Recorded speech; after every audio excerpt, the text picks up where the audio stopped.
Umar bin Khattab radhiyallahu anhu, beliau sangat senang kalau sudah selesai urusan pemerintahan diurus, beliau sering duduk di masjid dan menunggu kalau ada orang yang mengeluh lagi, atau beliau mendengarkan kisah-kisah unik. Satu waktu ada orang yang datang, dan ini kisah membuat Umar bin Khattab menangis dan tersentuh secara imaniyah. Dan ini juga Syekh yang menyampaikan sampai menangis. Saya lihat cuplikan itu, beliau menangis mendengar kisah ini sambil berdoa kepada Allah seperti doanya laki-laki yang akan diceritakan dalam kisah ini.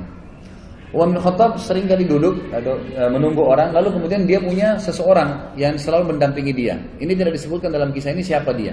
Biasanya Utsman bin Affan atau Abdurrahman bin Auf atau Abdullah bin Abbas. Tiga sahabat ini sering mendampingi Umar radhiyallahu anhu di samping kanan atau kirinya. Lalu masuklah dua orang dalam masjid waktu itu, kembar, persis sama, bajunya sama, ya, semua penampilannya sama, rambutnya, alisnya, kulitnya, tinggi badannya, paras wajah, postur tubuh sama semua, nggak ada bedanya, seperti orang kembar gitu. Tapi kembarnya ini luar biasa uniknya gitu, semua sama. Lalu Umar bertanya kepada orang di sebelahnya, siapa orang ini, dua orang ini? Yang di sebelahnya bilang kepada Umar, itu Amir Mukminin, ayah sama anaknya. Umar kaget. Umar mengatakan, ayah sama anaknya seperti seakan-akan saudara kembar. Jadi hampir sama, rambutnya sama-sama. Dia masih hitam, masih muda rambutnya si ayah ini gitu. Kondisi fisiknya masih sama dengan anaknya. Lalu Umar yang angkat suara mengatakan, ajaban ma ra'aitul yaum, sungguh mengagumkan apa yang saya lihat hari ini. Lalu mengarahkan pandangan beliau ke ayahnya si anak tadi yang Anda jalan di depan. Lalu ayahnya mengatakan, wahai Amir Mukminin, kalau Anda mendengar kisah anak saya ini, dia lahir dari rahim ibunya, sementara ibunya di kuburan, Anda lebih kaget. Kata Umar, anak ini lahir di kuburan dari ibunya yang sudah mati.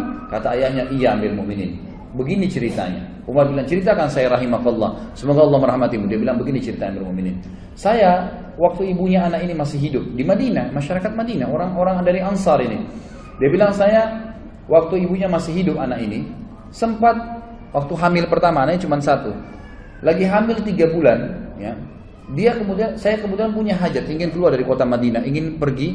Dan zaman dulu orang kalau mengadakan perjalanan jemaah sekalian itu menganggap dirinya sudah bisa kembali, bisa enggak. Karena kalau perjalanan bisa dirampok tengah jalan, bisa mati, bisa enggak kembali. Sekarang masih ada, mungkin bisa beli tiket pulang pergi, atau kalau meninggal ada informasi yang sampai ke keluarganya. Zaman dulu enggak. Maka orang kalau sudah pamit mau pergi jihad, mau pergi bisnis, maka itu dianggap oleh keluarganya sudah meninggal. Dia bilang, istri saya pun melarang saya, meminta jangan pergi, ya. Padahal ini saya sudah harus pergi. Maka saya pun mengetahui kalau istri saya ragu karena masalah anaknya. Lalu saya memegang perut istri saya sambil mengatakan, ya Allah, saya mengamanahkan anakku yang ada di rahim atau di perut istriku ini, jagalah ya Allah. Lalu dia bilang, saya pun pergi. Setelah saya pergi, saya kembali 6 atau 7 bulan setelah itu. Jadi pas waktu melahirkan istrinya dia balik. Pada saat saya tiba di rumah saya waktu maghrib, kemudian saya coba ke rumah saya, tidak ada orang. Saya kemudian mendatangi kerabat-kerabat saya terdekat yang ada di Masjid Nabi. Saya tanyakan mana istri saya, mereka bilang istrimu sudah meninggal 2 minggu yang lalu. Sudah meninggal 2 minggu yang lalu. Maka saya pun sholat Isya, dan saya setelah Isya mau pulang ke rumah saya dan mengunjungi beberapa kerabat istri saya untuk menyampaikan takziahnya, gitu kan. Kemudian saya lewatin Baqi dan saya bilang pada teman-teman saya dan kerabat saya, mana kuburan istri saya? Ditunjuklah. Dia bilang, begitu saya lewat dekat kuburan istri saya, di atas kuburan istri saya ada asap keluar, asap, banyak sekali asap itu. Lalu kemudian saya bilang, apa ini?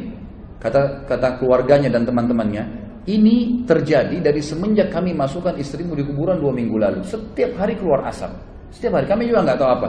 Kata suaminya apa? Demi Allah, saya tidak tahu dari istri saya ini kecuali kebaikan. Orangnya baik sekali, patuh pada suami, sholatnya terjaga, puasanya terjaga. Nggak mungkin ini keburukan, pasti Allah tunjukkan kebaikan. Dia bilang, lalu tergeraklah hati saya Amir Mukminin untuk menggali kuburan istri saya. Waktu saya gali, saya temukan anak saya ini berada di bawah rahim istri saya yang sudah mati. Gitu kan? Ada di situ, hidup.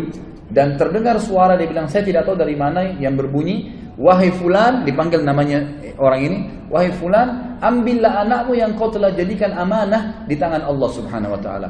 Sampai Amirul Mukminin menangis, Umar dan orang ini menangis sambil berkata, wahai Amirul Mukminin, demi Allah, saya sangat yakin kalau seandainya waktu itu saya juga memegang pundak istri saya dan saya katakan, ya Allah, saya amanahkan istri saya. Saya pegang tembok rumah saya dan saya katakan, saya amanahkan tembok rumah ini, ya Allah, maka saya yakin istri saya masih Allah panjangkan umurnya. Tapi ya Amirul Mukminin, saya cuma mendoakan anak saya dan inilah anak saya yang Anda anggap unik tadi itu. Maka ini pelajaran juga besar. Bagaimana kita bisa ambil bahwasanya orang melibatkan Allah Azza wa Jalla dalam segala kehidupannya, gitu kan? Nah, ini sangat bermanfaat. Selalu berdoa, ya Allah, saya mengamanahkan istri saya, anak saya, diri saya, harta saya, ilmu saya, apa yang saya miliki kepadamu ya Allah. Maka Allah SWT akan menjaganya dengan izin Allah Subhanahu wa taala. Mudah-mudahan apa yang kita bahas tentang Umar Al-Faruq radhiyallahu anhu ini bermanfaat buat kita dan Allah memberkahi majelis kita ini dan Allah Subhanahu wa taala menjadikannya sebagai tambahan di dalam timbangan amal kita.